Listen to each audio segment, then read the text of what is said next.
Okay, so tonight the reading we're picking up with is Second Samuel 1, and we're hopefully going to get all the way through chapter 8. There are some heavy hitter moments in the reading for this week, namely chapter 7, which I think you'll read on Friday, if I'm not mistaken. One of the turning points of the Bible. You've heard me talk a lot about Genesis 12. We go back to Genesis 12 in almost every single reading plan that we do. We somehow end up referencing the covenant with Abraham. This is one of those, Tim Mackey calls it a watershed moments. So we're going to talk about that. But the one theme that I think really starts to carry us through Second Samuel is a theme that we're going to see in multiple different places in the reading we're walking through tonight. And that's a theme of sonship. Sonship. In Genesis, we are tracing the seed of the promise from Adam and Eve and the snake crusher. We're tracing it through Abraham and each of his children and their children and their children. You know what I'm talking about? We're tracing who is the covenant promise going to be carried through. In the story of First and Second Samuel, but really in Second Samuel, we are seeing that same kind of idea coming back into play. How does the seed or the sons of each of these major figures come into play? What have we seen so far with sonship? Most of the sons we've seen in this story, have they been good characters or bad characters? Pretty Bad. bad characters, right? Yeah. Name some sons that we've seen that didn't turn out all so well. Saul. Well, yeah, absolutely. Who What else? are these two ladies? Samuel's. Samuel's sons. Yep. Yep. Even the priest before Samuel, right? Solomon's sons. Yeah. Eli. Yeah. So you're going to see a lot of sonship in this, and let's just keep that in play and let's develop this theme as we go through it. So we're starting in First or Second Samuel 1 after this death of Saul that's taken place at the end of last week's reading. And put yourself in David's shoes. The man who has tried to kill you in multiple times, who has chased you through the desert and made your life so bad that you have to go live with your enemies, has finally died. What kind of reaction would you have if you're being honest with yourself? Yeah, Bill's clapping. Yeah, I think I'd be a little relieved, right? Dare I say, we might even celebrate a little bit if that happens. But interestingly, we're going to see a king in David who does not celebrate the death of his enemies or even the violence that leads to the death of the people around him. Um, David sees this man come. He's got clothes torn, dirt on his head, which are both signs of mourning. And he tells David of Saul and Jonathan's death. David is overcome with grief. He wants to know, how are you sure? It's like that denial. What do you mean they're dead? How can you be sure? And this messenger, who's an Amalekite, I believe, right? Yes. He tells David, well, I just happened to be on Mount Gilboa, and there was Saul leaning on a spear, and he begged me to kill him, so I did. Now, is that how the story happened? You all read it last week. No. Why is this messenger coming to David with this story? And more than anything else, he's claiming to have been the one to end Saul's life because Saul asked him to, not out of cold-blooded murder. But also he brings David the emblems of kingship, the crown, the armlet. Why do you think he's doing this? What do you think he hopes that he's going to gain from this encounter? Curry A favor. favor. Some kind Yeah. of reward. Because I mean, if he's just some thief, you could Or run off power. with the crown of Israel and you're gonna make a good living for yourself, right? You could sell that, I mean, whatever. Um, I think you're right. I think he's trying to curry favor with David. Hey, I killed your enemy, so what have you got for me here? You know, can I have a position in your court, or what reward will I get? And if that's what he's expecting from David, which I think we would all agree would be a reasonable expectation given how the world works. He's sorely mistaken. David does not celebrate the death of his enemy. Instead, he tears his clothes, a sign of mourning, and he fasts and mourns and weeps all evening long for this enemy who he had to run from. He's also mourning Jonathan, which is a little more understandable because Jonathan and Saul, or Jonathan and David were like the best of friends, the best of friends. But we see that David is also mourning to the point of weeping and fasting for his enemy. And remember, last week we talked about two stories in particular, back to back, where David had a chance to kill Saul, who was known as the Lord's anointed. He had been at one time the Lord's anointed. And what did David do? He said, I can't do it. I will not. Justice is not mine. Justice is the Lord's. And yet here we have a messenger who has taken justice upon himself and killed the Lord's anointed. And so David is going to he's going to act as judge and juror here. And I think we're not meant to see this as something negative. This is David executing justice that would have been executed, I think, against him had he given in and killed Saul. Does this make sense? I think we're meant to see this as David doing what is right, even though Of it's hard. course. Yes. Then we have a poem. And poems in Samuel play a pretty key role in marking different sections of the book. Do you remember Hannah's poem from the beginning? What were some of the themes in Hannah's poem right from the start? Let's go Uh, back and look.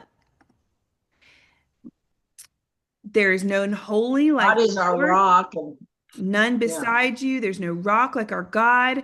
The Lord kills and bring to life. Have we seen that be a major theme in this book so far? Who has the right to take a life and who doesn't? The He Lord brings brings low and low. exalts. Yeah, I He don't really remember exalts. that poem, but I know it was good. He I raises kind up of the remember poor it was from the good. dust. He lifts up the needy from the ash heap. We're seeing pictures of the proud being brought low and the lowly being exalted. Now, look at what David sings here.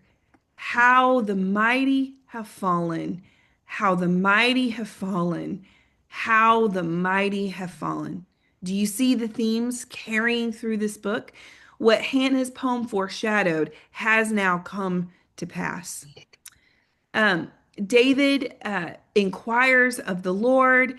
We're still going to see him all throughout this section, following in the footsteps of God. God is leading his steps, and he's going to go up to first be anointed king over Judah. Remember, at this point, there's Israel and there's Judah, and they're two divided kingdoms at this point. David is going to first rule over Judah, and later we'll add Israel by the end of today's session, by the end of this week's reading, I should say. David's first act of king is to honor the bravery of the men who buried Saul, again, further cementing that David is not responsible for Saul's death. David is honoring those who honored Saul. I mean, this is, I don't want to say purely political, but definitely a political stint. David does not want to be seen having anything to do with Saul's death. But even more than that, we see the theme that's carried through this whole book. David is going to do good to those who have done good. You see what I'm saying? Who didn't do good? Saul, Nabal, and they were repaid evil for the evil that they did. David was shown is a whole separate figure. He, like God, is doing good to those who have done good. And then we see that not all is quite right. Because while there's David, who is the son of Jesse, there is another son in the picture here, and that is the son of Saul. Ishbosheth, who's a real fun character in the House of David. If you've watched that show, he is he's not given the most fair well, I don't know about fair, but maybe even like positive light. You know what I'm saying? He's kind of portrayed as what? What would you say, those of you who've seen it? A goofball. A goofball? Sure. He's a little smarmy. Swarmy? Smarmy, yeah. Now, which David are you talking about? The one on Amazon or the one Yeah. that's The one on Amazon, the new show that's come out. he's I- almost like he's almost like he has he has a little bit of a fun and maybe a bit of a rebellious streak in him. Yeah. Leisha, what were you gonna say? He's just a gigolo, and everybody knows. He is a gigolo. Okay. He's not What? painted in a happy light. Um, this is a son. This is a son in the story. He's the son of Saul. He's the son of Saul. And we see that the people who supported Saul, they're not quite ready to accept David as their king. As often is the case, men in power want to hold on to power. And so they're going to put up Saul's son, no matter who he is.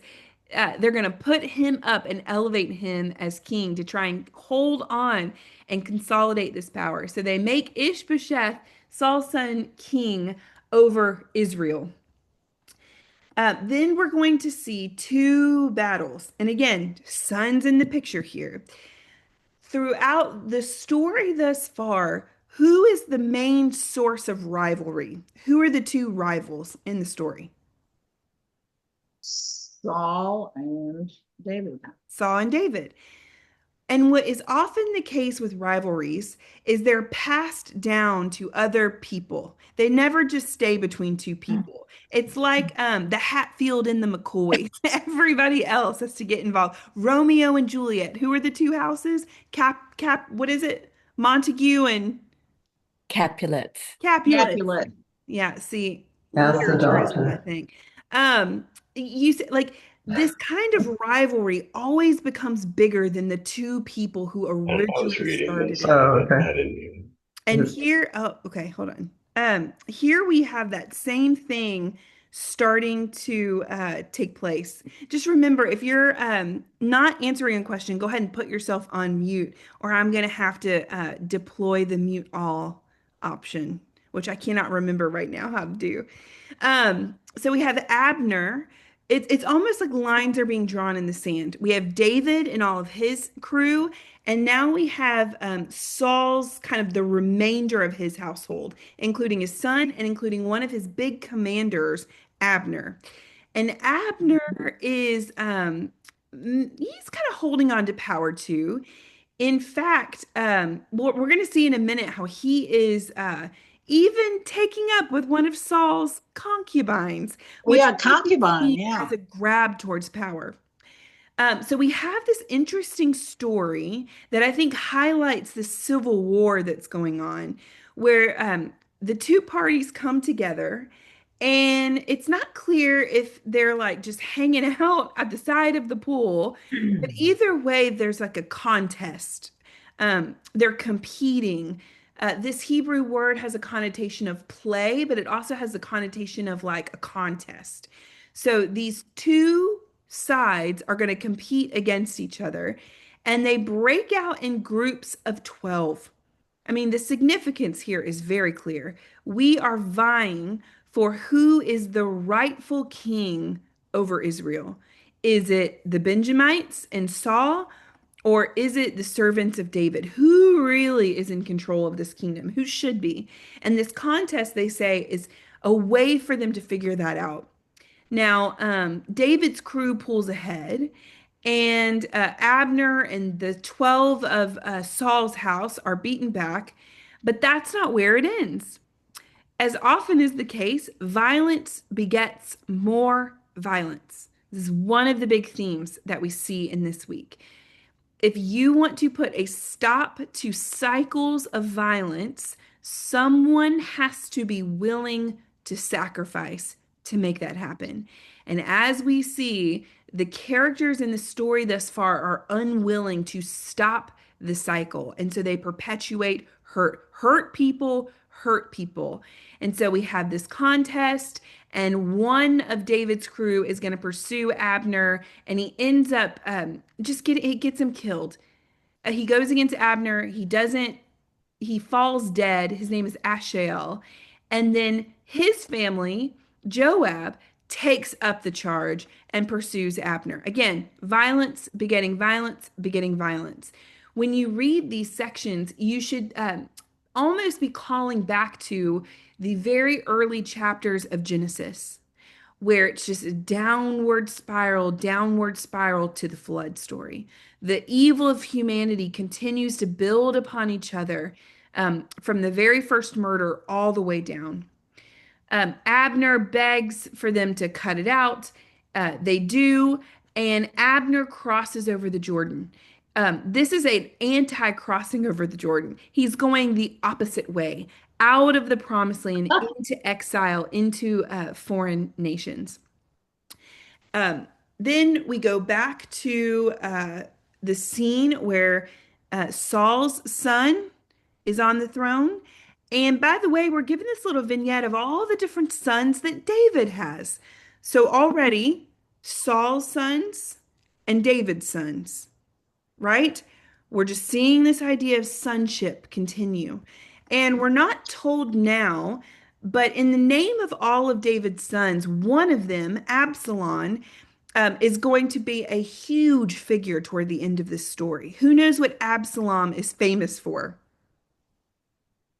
His good looks and also defying David.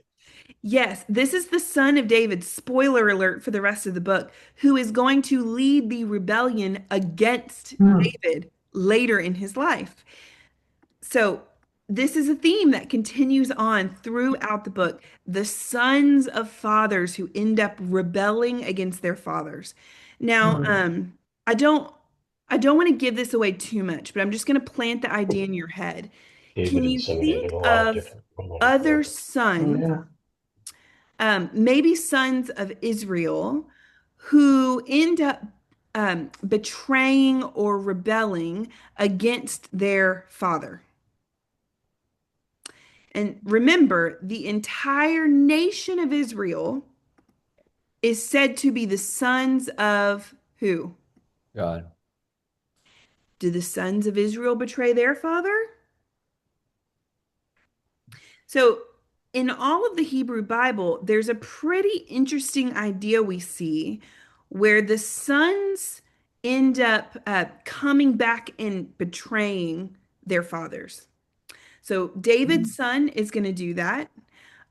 Saul's sons are not anything to write home about, with Jonathan being the one exception. And in chapter 7, we'll see why this is important, but just hold on to this idea and know that Absalom, he's coming back at the end of the story. David's sons don't fare any more well than the sons of Samuel or the sons of the priest before Samuel. Meanwhile, Hey, Alex. yes. Yeah, don't forget you skipped over the wives too. Each of those sons had to have a mother.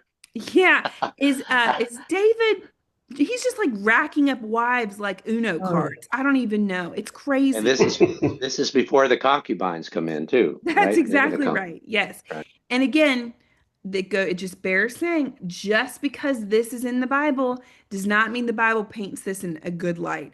All of David's sons and his wives, it's going to end up splitting the kingdom. It's going to end up splitting the kingdom. This is not meant to be seen as a positive thing. Meanwhile, Abner's making himself strong in the house of Saul. This is where we see him taking up with one of the concubines of Ishboeth's father, Saul. And like father, like son, Saul's son gets kind of offended. It's unclear if he sees this as a threat to his leadership or the idea grosses him out. But either way, he's pretty upset over this. And he asks Abner, what's up, dude? What are you doing? And Abner gets furious at this. He has a very strong reaction. Am I a dog's head of Judah? To this day, I keep showing steadfast, that's that loyal love to the house of Saul, your father, to his brothers, to his friends. I haven't given you into the hand of David. And yet you charge me today with a fault concerning a woman. This is so interesting. God do so to Abner, to me, he says, and more, if I do not accomplish for David what the Lord has sworn to him to do, to transfer the kingdom from the house of Saul and set up the throne of David over Israel and over Judah. These are powerful words. One of Saul's biggest allies gets really upset at just the anxious, hot anger of Ishbosheth and ends up changing sides to recognize David as king and help him along the way. So Abner goes to David. He wants to make a covenant with him. David says, okay, that's fine. We can make a covenant. But to your point, Rick, he doesn't have enough wives. And so he asks for one more. Now, this is one of the places in the story, you could make this a positive or a negative. And I think it's meant to be ambiguous. You know where the story's going, most of you. Does David have trouble with women? Yes. Yeah. That's an He's got a soft understatement. spot for ladies. Okay. It's not enough that he's a lot of wives. We're going to see he just can't control himself when it comes to women. And so what David asks for in this Beautiful women too. is Michal, his first wife that Saul gave to him and took away. Now, on the positive side of this, Michal is his. They were in a covenant marriage together. This was his first wife, and we're told that they loved each other. So is it that he wants this wife back who is his? There's a question of, could there be adultery in the mix because she's been taken from her lawful husband and given to another? So is David trying to do the faithful thing and get his first wife back? Maybe. Or is this David racking up another wife for himself? Is it he thinks that it will strengthen his claim to Israel to have the daughter of Saul as his wife again? I don't know. I think we're meant to see this as ambiguous. You could put other pros and cons in this statement. In the cons column, I see that she had been given to another, right? She has another husband. And so for David to do this is also breaking apart another marriage. And I forget where it is in here, but oh, this poor man just comes crawling after Michal, her second husband. So clearly there was a love relationship there too. So I don't know where we fall on this, but I think it's Here it is. interesting Line test 16. It is. for David. How Modern day Saul. is he using his power here? How is he using his power here? Is it for good or is it for not good? I think it's ambiguous. Either way, Abner confers. They bring Michal, and Abner joins David's side. And then we get to these stories of there's dark stains. Who said it before? Carl, was it you? Violence. Violent, bloody is how this next two Is he scenes by the door? play. First, we have Joab and Abner. Joab is sneaky. He calls Abner out from David's presence, and he basically stabs him when he's in private. David hears about this, and what is David's reaction? Not happy. Why is he not happy? What do you think? Well, I think It wasn't done, it didn't involve God. God was not Right. a part of the process. Yeah, exactly. We see here someone who's doing what? Taking justice upon themselves instead of waiting on God to deliver. This is the Nabal story. Has Abner wronged Joab? Yeah, probably. He killed his brother. But is Joab supposed to take vengeance himself? No, just like David, No. he's supposed Only to wait God. on God Oh, God. to bring vengeance for him. So David utters a curse against Joab. He mourns Abner. He's the first in the funeral procession.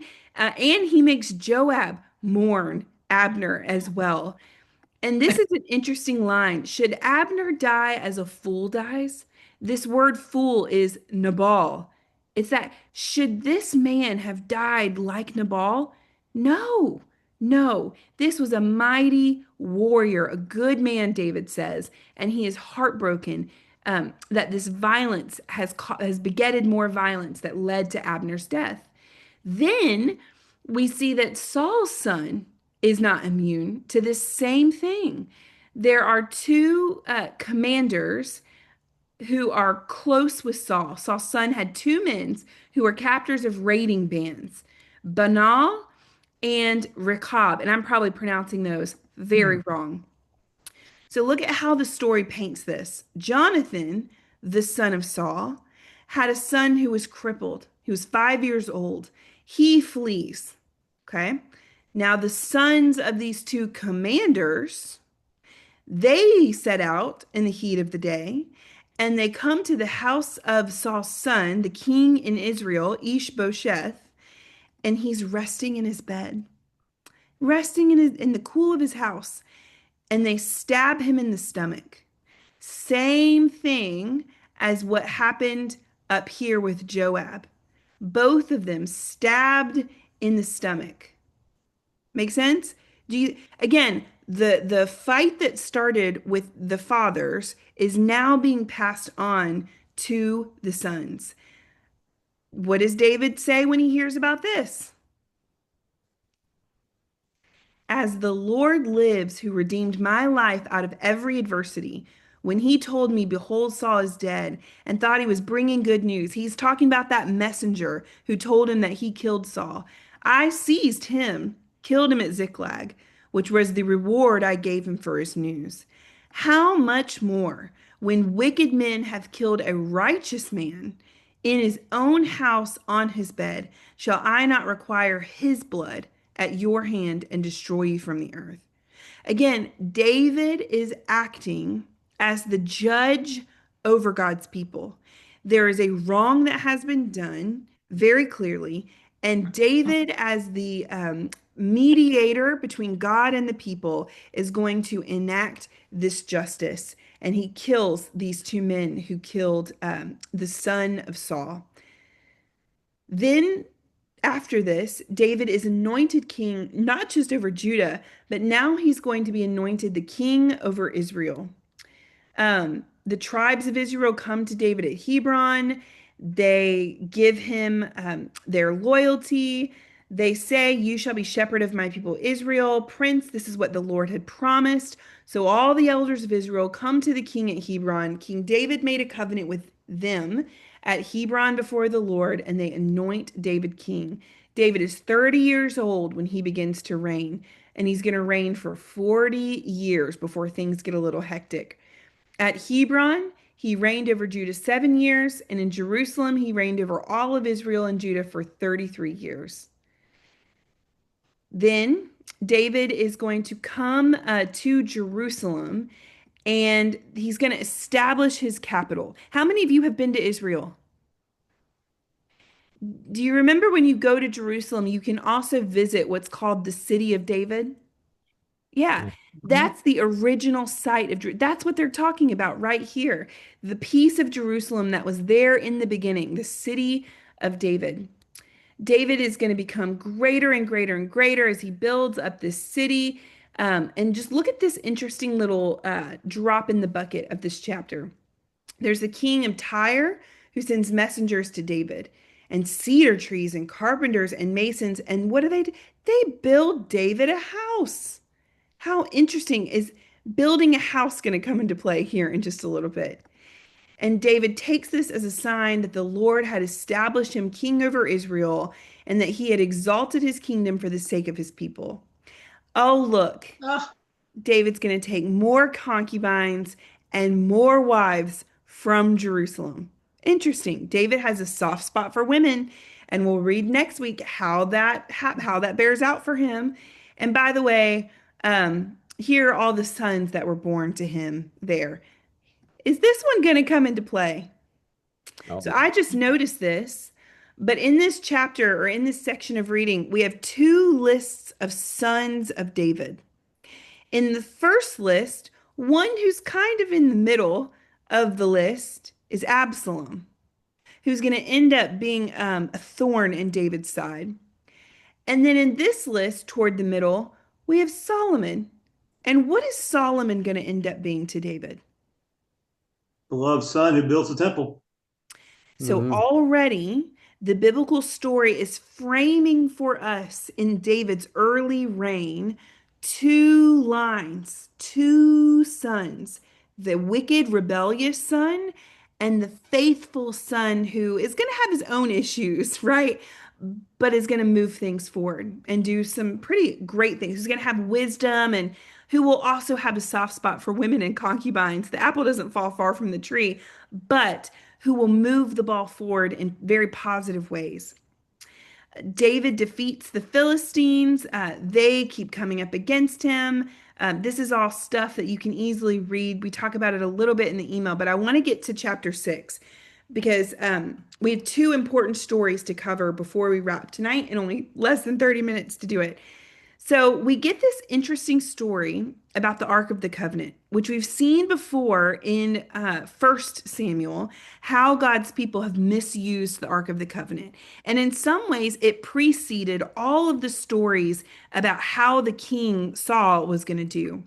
Now we see that David wants to bring the Ark of the Covenant into the city where it belongs. And you should, when you hear Ark of the Covenant, think the entire tabernacle. David has already set up the tent. What he's doing is bringing what belongs inside this tent into it. This is what the ark looked like. This is just a rendering of it. And it was meant to be carried on these poles so that there was no chance that you could mess up and touch it. You were not supposed to touch the Ark of the Covenant. Here's one. This is from 1 Chronicles 15. The Levites, the priests, carried the Ark of God on their shoulders with the poles, like you just saw in the photo. This is what Moses had commanded him. Why? Because in Numbers, this is Numbers 4, if you accidentally touch holy things, what happens to you? You die. It's like the end of the road. This is why in the temple later and in the tabernacle, the instruction is if you're going to enter into the Holy of Holies, if you're a high priest, you ought to tie a rope around your midsection so that if you've done something wrong and you die when you enter, they can pull you out and you don't defile the space as you decompose. There's a quote by C.S. Lewis that I really love when we think about this. It's from The Lion, the Witch, and the Wardrobe. Why is it that if someone accidentally touches a holy thing, why does there have to be so much care around God and the things of God? And I just want to read this quote before we read this story. If you haven't read the Chronicles of Narnia, first of all, do it. Just start it. It's so good. But this is what the Beaver says about Aslan. Lucy, or I think it's Lucy here, says, Aslan is a lion, the great lion. Oh, said Susan, I thought he was a man. Is he safe? I shall feel rather nervous about meeting a lion. And here's the important part. Safe, said Mr. Beaver. Who said anything about safe? Of course he isn't safe, but he's good. He's the king, I tell you. Aslan is God, basically, in the story. Is God safe? No. Who said anything about safe? But he's good. So when we read this story, what we're going to read about is a God that, actually isn't always safe to be around. But we have to believe I have a question. God is good. Yes. As one who's taught that, and I love one of my favorites, could it not be interpreted as when he's going to Aslan is safe, but good, like as in with Jesus, that they welcome the children, whereas other things may not be safe, but welcoming the children, he's safe? I think this is meant to say if you don't treat God with the right amount of if you go to God with irreverence, he may not be as safe as you think he is. So let's just read the story and we'll see kind of where this is going and why I brought all this up. So David has this idea to bring the ark into the city, and they carry it on a new cart, which automatically is like a red flag because how are they supposed to carry it? With the poles. So here we have more sons. These are the sons of one of the old priests in Israel, who should have known, therefore, how to carry the ark because they're charged with its care. So they're all singing and celebrating and dancing and praising, and the ark wobbles. And so one of these priests puts out his hand to take hold of it and stop it from falling. And the anger of the Lord was kindled against him. God struck him down there because of his error, and he died. Is God safe? No. This is a picture of someone who should have known better, doesn't take what the Lord had said seriously, and it ends up costing him his life. Does that make God any less good?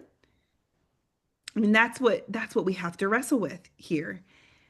And I think there's a very clear metaphor in this for the rest of the story. Again, the sons who do not listen to the father, who do not obey, and it ends up costing them their life. David is pretty rattled by this. He's so rattled that he puts the ark somewhere else. He doesn't even, he gives up on his dream to take it into the city of David. He's unwilling, it says. He takes it to this other house instead. This would be a house of the priests, another group of priests. And he just lets it go for a bit. And then later, we're told that the house that the ark had been given to, the priest, everything they do is blessed. And so David goes, maybe I do need this to be back in my city where I live. I want to be blessed too. Do you remember the battle scenes? Using the Ark of the Covenant for blessing, right? So David goes, he gets it. This little line right here tells us they learned their lesson. Those who bore the ark, the language there suggests they're using the poles this time, which, good thing they learn. David dances before the Lord with all his might. And here is an interesting little tidbit. He's wearing a linen ephod. What is that? Where have we seen that before? It's a priestly garment, right? Yes, this is a priestly garment. So now not only is David playing the role as king for God's people, he's the also high priest. playing the role as priest for his people. And Jimmy, I think it was you who brought it up. This is Melchizedek, which Elizabeth talks about so much in the email. If you are confused as to where this comes from, go read Psalm 110 that talks about Melchizedek. But what David is doing here is he's fulfilling the role of king and priest, which is pretty important because all Israel was supposed to fill that role of king and priest. And yet here we have David being a model for the people of what they're supposed to do. And then we get this interesting little story about Michal, and she's not doing very well. There's a lot I've wrestled with this over this week about why we get this story, but we're told she sees David dancing in the street, praising God, leaping and dancing before the Lord, and she despises him. David gets in after he's accomplished this mission. They bring it in, they bring in the ark, they put it inside the tent, and David offers burnt offerings, peace offerings before the Lord. This is a callback to after all of the major Noah stories, when the temple is established, you make offerings before God. After Abraham doesn't have to sacrifice his son, this is a sign that things are going really well. And then after he makes an offering, he blesses the people. Again, David is acting as a priest. So what is Michal's deal? Why does she take offense to this? What do you think?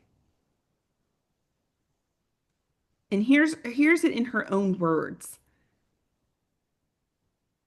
She says, "How the king of Israel honors himself today, uncovering himself before the eyes of his servants, female servants, as one of the vulgar fellows shamelessly uncovers himself." What is she saying here? You a little jealous? Is she a little jealous? Yeah, maybe. I think she feels He wasn't like being, he he shouldn't be wasn't being very behaving himself. reverent. What'd you say, Rick? Yeah. Yeah, I think she feels he shouldn't be behaving that way. He just feels like that's below what, my expectation of you would be, right? Yeah, there's a lot of scholars who say Mahal grew up in a kingly environment. Her father was king. She's used to a royal life. She's used to poise and, royal, the way that royalty acts. She's not seen a king dancing and acting like a priest and getting carried away in worship. Is her father known for being one who worshiped God very regularly? No. So she probably hasn't seen this kind of worship before. So does she feel like David is debasing himself? Maybe.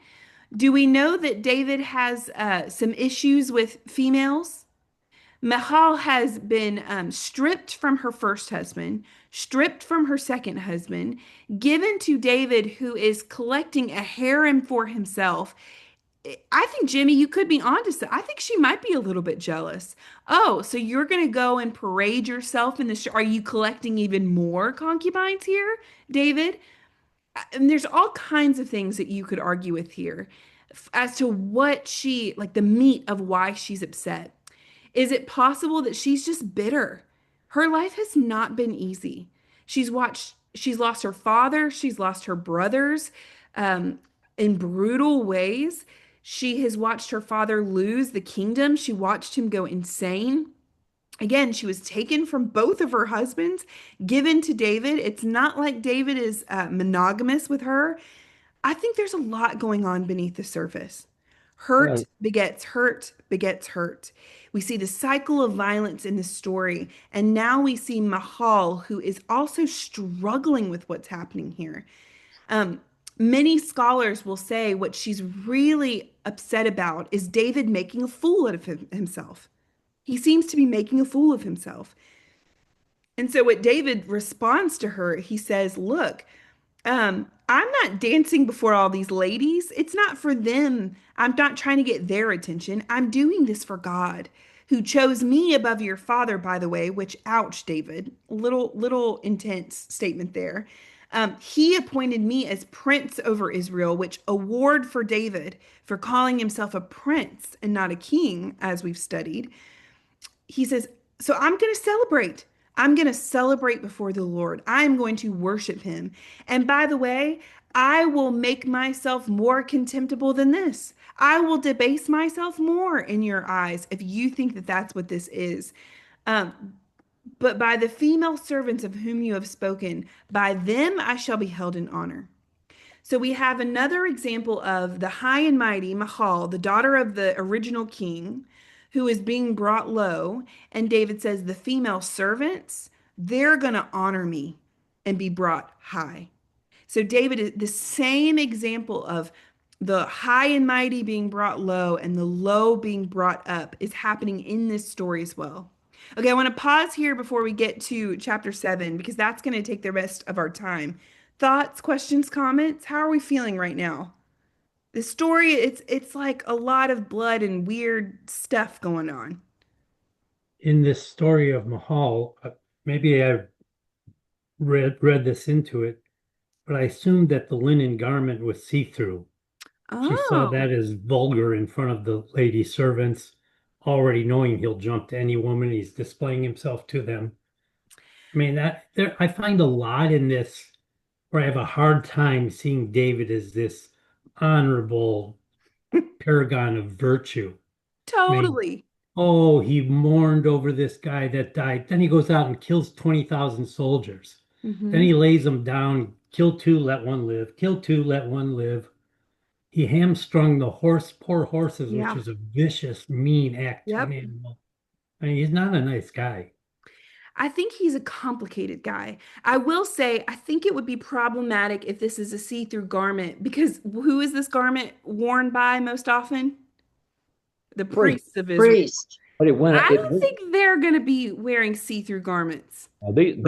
this Maybe I went, read that in. Like I said, Yeah. I didn't take that they were all linen, just this one, but maybe I Right. read that. Yeah. What were you going to say, Bill? I read on this that this went over their other garments. Yeah. The ephod went over the other garments. Well, and I don't think that unless I'm wrong, I don't think that we're supposed to read that that's all he's wearing. Yeah. Right? But yeah, Jimmy, I think you're on to David is clearly not an all heroic, I mean, the model of everything that we should be going after character, right? There's no character like that in the Bible except for one, and he's come in 1,000 years later, right? But I do think that we're supposed to see shades of goodness and shades of questionable behavior in David. Again, bringing Michal back, is that good or is that questionable? I don't know. I see both. David dancing before the Lord. I think we're supposed to see that as him worshiping with abandon and giving his all to God. Has he finally learned his lesson about taking God seriously? And he's been following after God, so he's continuing to do that. But yet he's dancing before the ladies, and we know David has a soft spot for ladies. So is this foreshadowing of what's to come? I think the Bible is written in such a way that we ask these questions because we're meant to wrestle with him. And we're meant to see ourselves in these stories, and they're not all black and white. It's not all clear. There are shades of gray that make us wrestle with why do we do the things that we do?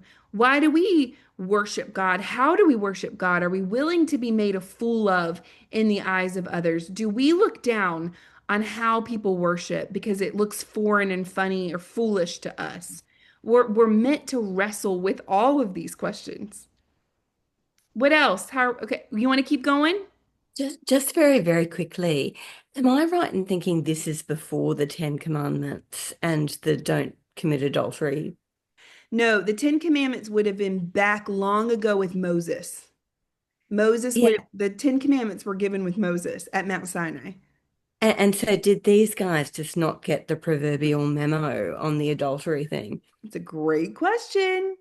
Again, before the fall in Genesis 1 and 2, one man, one woman.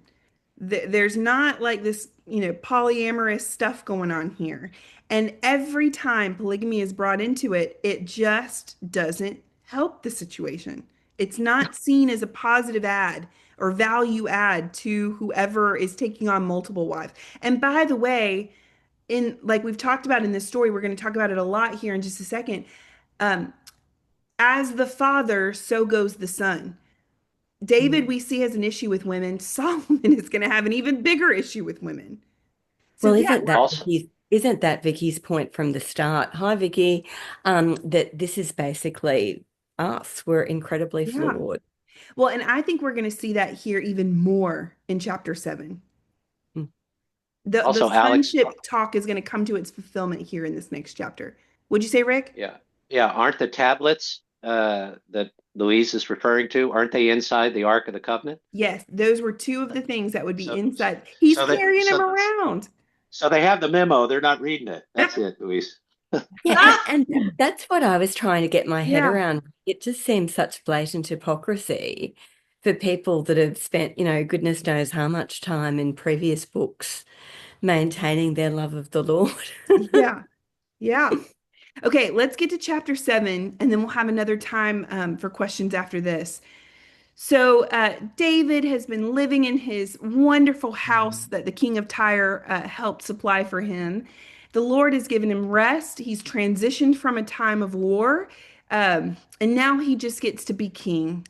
And so the king gets it upon himself. He's dwelling in a house, but God's still dwelling in a tent, and that just doesn't feel quite right. So David gets it in his heart that he's going to build a house for the Lord. Good intention, bad intention. What do you think? Bad.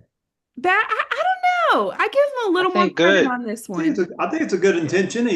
But we know that God is in our hearts, not not in one place. I think this is an example of David means well, but he's doing what is right in his own eyes, and he in building God a house, even if it comes from good motivation, but God never asked him to, which is exactly what God is going to say. When did I ask anyone since the day I brought you up out of Egypt to build me a house? By the way, I've been moving around in a tent for my dwelling. He means this, the tabernacle, which would follow the people everywhere they went and be placed in the center of them. This has worked out just fine. We've been doing fine. God doesn't want to be contained to a house because God isn't contained to a house. God is everywhere.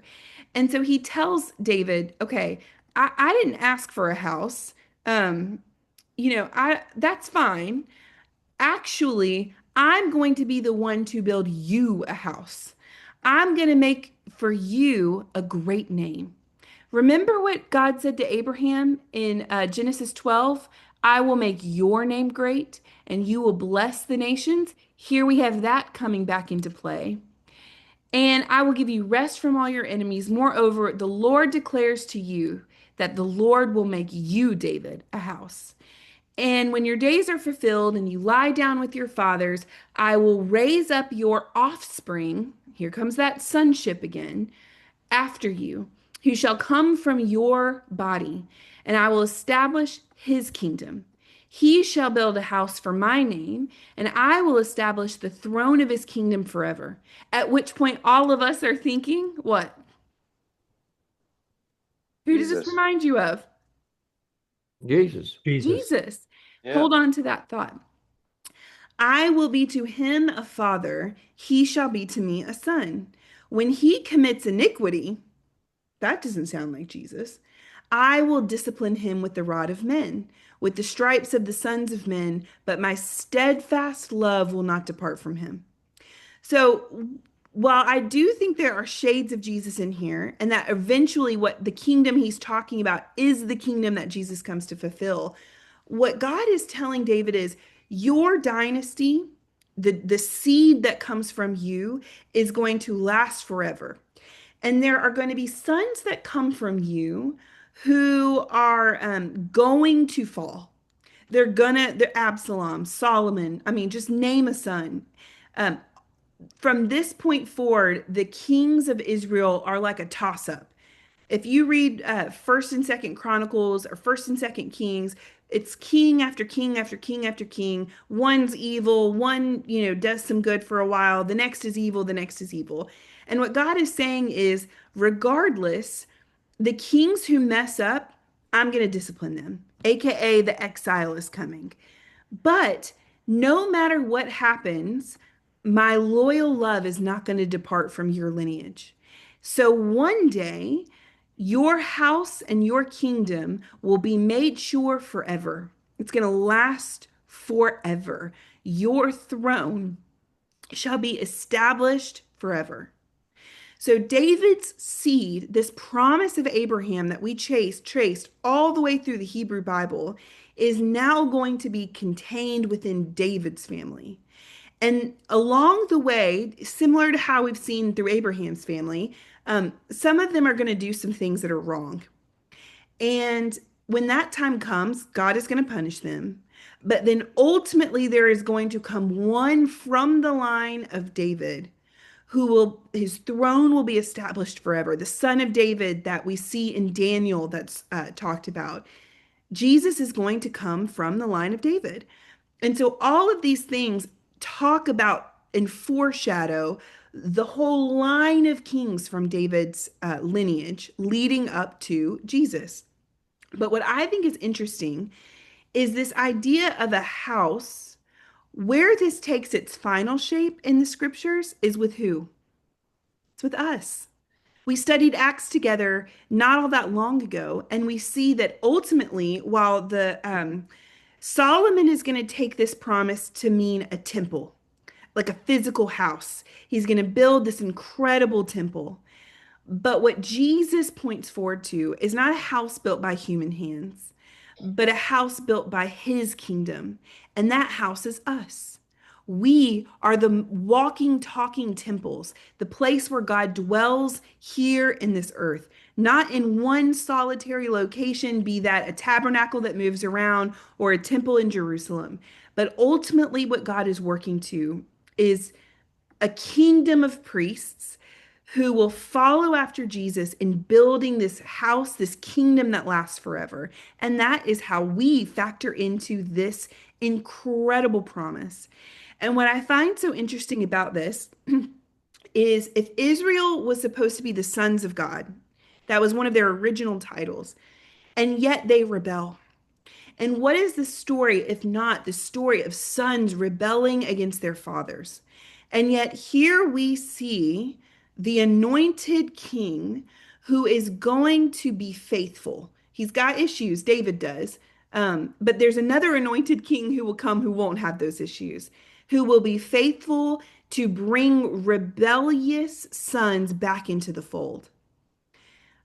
It's so clear in my mind that this story has, while at the surface level, we're talking about David and David's family, it's also a metaphor for God and all of us, the sons who rebel, but who yet are being brought into this covenant promise. And no matter what we do, God's steadfast love is not going to depart from us. That even if the sons of God continue to rebel, God is going to be faithful in holding true to his promises. And because of Jesus, because of God's compassion and loyal love and mercy, God's kingdom will eventually reign and be established forever. And I just think that that is such a beautiful promise. There's only one right way of responding to this, which is what David does. He bows down in worship. Therefore, you are great, O Lord God, for there is none like you. There is none, no God besides you, according to all that we have heard with our ears. And then finally, we get into chapter 8. David defeats the Philistines. He subdues them. He secures peace that Saul was never able to secure. He defeats Moab and all of these other nations. And then here at the bottom is just one little thing I want to point out. David dedicates all the spoils of war to the nations he subdues to who? To the Lord. We get this interesting little tidbit here, and I'm not sure quite what to make of this. I need to spend more time with it. David made a name for who? Himself. That's interesting. Who said that he was going to make a name for David? God. Lord. The Lord said, I'm going to make your name great. Interestingly, David is seen making a name for himself. Not sure what to take of that, although I think it's just noteworthy. And the Lord gave victory to David wherever he went. And here's the last place I want to touch down before we just open it up for questions again. David reigned over all of Israel, Judah and Israel, and he administered justice and equity to all his people. Here, no matter what else we see in David's story, this is David doing kingship right. David is acting as a model for how the people should go. And in particular, we're told he's acting with justice and equity. The Hebrew word for justice here is mishpat. And whereas we think of justice as someone getting what they deserve, this kind of justice, mishpat in the Bible, is restorative justice. It's the kind of justice where if you look out over the world and you see someone who is not being treated with dignity or who is not being given the respect they're owed as someone who is made in the image of God, or they're being oppressed, or they're falling into a system that is not just or that is holding them down. Mishpat is the kind of justice that reaches out and pulls people out of oppression or pulls people out of systems of systemic injustice. Does this make sense? Mishpat is the kind of justice that restores people to their dignity. So justice means looking at the systems around us and seeing where there are things that are not right. It's not about people getting what they deserve. It's about lifting people out of poverty and oppression and making sure that things are operating in a way where we can have this second word, which in Hebrew is tzedakah. Another way that that word is often translated is righteousness. And righteousness, the best definition I've ever heard, is right relationships, not just with God, but also with people. So the kind of community and culture that David is creating here is one of justice and righteousness, where everyone is being treated with the dignity that they're owed as images of God, where they are making sure that there is no system where people are being put down or oppressed or ruled over in ways that are harsh, but actually that all people are giving a chance to flourish and thrive. And it is only in that kind of environment where we can truly have right relationships, not just with us and God, but with us and our neighbors. And what do we see in Jesus? But the kind of anointed king who comes onto the scene at a time where there is no justice and no righteousness. I shouldn't say no, not a lot of it going on or a lack of it going on. And Jesus's primary issues were about how we live today to restore justice and restore righteousness in the world. And so what David is doing is modeling what the people of Israel were supposed to do, what Jesus is going to bring to fulfillment, and what we are called to do, which is why David's sons are going to be called priests. The kingdom that David is ruling over is a kingdom marked by justice and equity, at least in this moment. And I think that is a beautiful thing, and we're meant to see this as whatever else is going on. Chapter 7 and 8 of David's story is the high spot. And when I say high spot, here's what I mean. When we look at how the story of 1st and 2nd Samuel is laid out, we see a story that has highs and lows. Remember this picture? Let me blow it up here for us. We see a story where Saul first looked promising and then he crashed and burned. Chapters 7 and 8 of 2nd Samuel are the crest of this hill. Everything is as right as it's going to be. It's not perfect, but it's as right as it's going to be. Once we start to get into next week's reading, it's all downhill from here. It's all downhill from here. And we're going to start to see David's humanity in ways that are, I don't think, often portrayed. It's not all bad, but it's pretty rough here for a while. So I want to stop here. Questions, thoughts, comments. I know we've gone over time. What are you taking from this? Where is it still murky? And then next week we get into some more of the juicy stuff. So is it a bit like Leviticus, like love God but love others? Yes. It's the essence of what he's doing. Don't be so much materialistic. Regard each other or ourselves as temples. Be a mini temple. Be blessed to be a blessing. That is, Vicky said right at the beginning, these people are terribly flawed, and so are we. But if you're sincerely trying to live, a godly life, God forgives you. Whereas if you're thumbing your nose at God, that's when you've got the lion to behold and be afraid of. Yeah, and I would even say, to add on to that, if you're thumbing your nose at other people, what we see God tell us all throughout the Hebrew Bible, and particularly when Jesus comes onto the scene, is that if you are not loving your neighbor, if you're not doing justice and righteousness in the world, you actually can't love God, because the two are inseparable.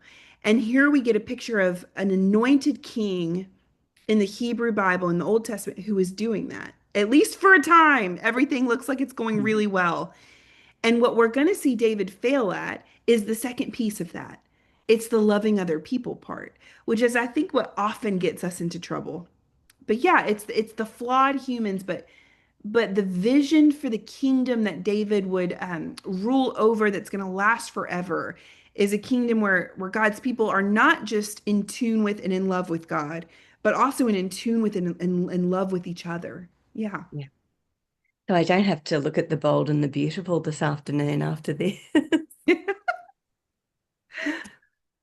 What You know, else? Alex, what it reminds me of is that Bible Project video. I really love those where heaven and earth overlap. You Yes. remember that one where Yes. the kingdom of heaven is Oh, green, earth is brown, and when they come together, it's purple.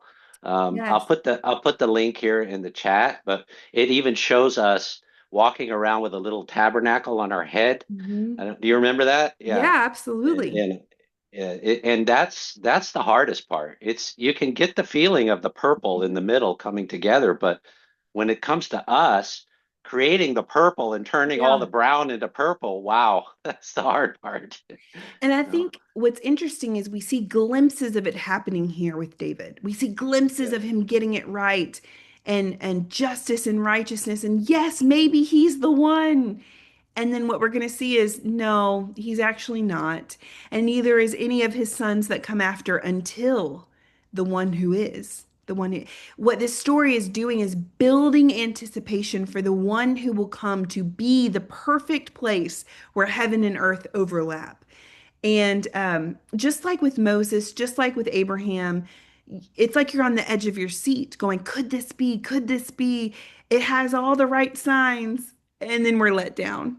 And we're let down again until we get to Jesus in the New Testament. Which is that other part of the Bible, put not your faith in princes. Yeah. Put Yeah. it only in the Lord. Yeah.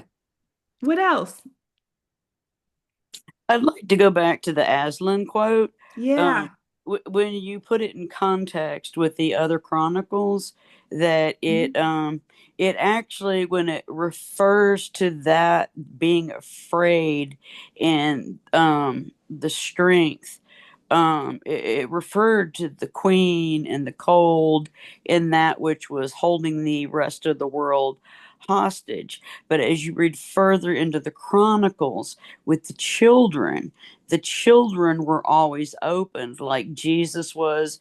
Don't, well, don't get me quoting, girl, but you see what I'm saying.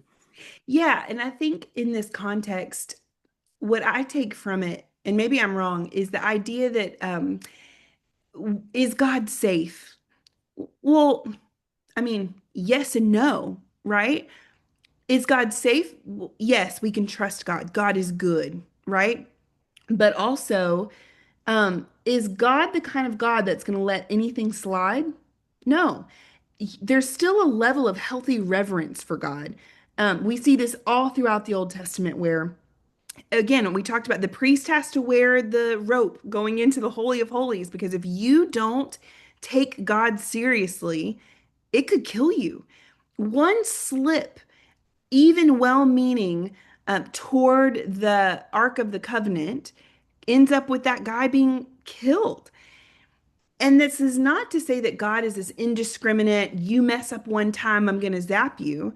But I think there is a level of, there's a reason, I should say, while when people in the Old Testament are visited with angels, what's their first reaction? Fear. There's a healthy reverence we're called to have for things that are holy. Not fear is that God's going to kill us. I don't think that that's it. But a healthy respect for the things of the Lord. It's really easy for us to have the concept of God, and I don't mean it like the Jesus holding the sheep. You know what I'm saying? Like the safe Jesus. But there's also the Jesus that brings judgment and justice. Is that Jesus safe? Yes and no. And I think that that's where we have to, it calls us to really put into perspective the reality of what Jesus has saved us from is the judgment that we are all owed by the ways that we, like David, like Saul, like all of these characters in the Bible have messed up. And yet, God loves us and is safe and makes a way for us. It's the tension that we hold in question in those two things. Do you believe that God is safe? Yes, because we trust God. But for those who don't trust God, who don't obey, who don't listen, God's dangerous in some capacity too. It's a tension that we have to wrestle with. And I think we in our Western world have a really hard time with this idea because we At picture what age do you think that children are responsible for that sort of? oh, see, and I don't know that it's getting into that debate of when are we self-aware? And I just think we're meant to see holding the tension of it's the Exodus 32 God who says, I am the Lord, compassionate, slow to anger, abounding in love, steadfast. And yet, for those who are guilty, I will not let the guilty go unpunished. It's that tension wrapped up. I don't think that we're meant to see this in specifics of whether or not someone is saved or anything like. I think it's about holding God in his fullness. That is a God of both justice and holiness and reverence and mercy and compassion and grace.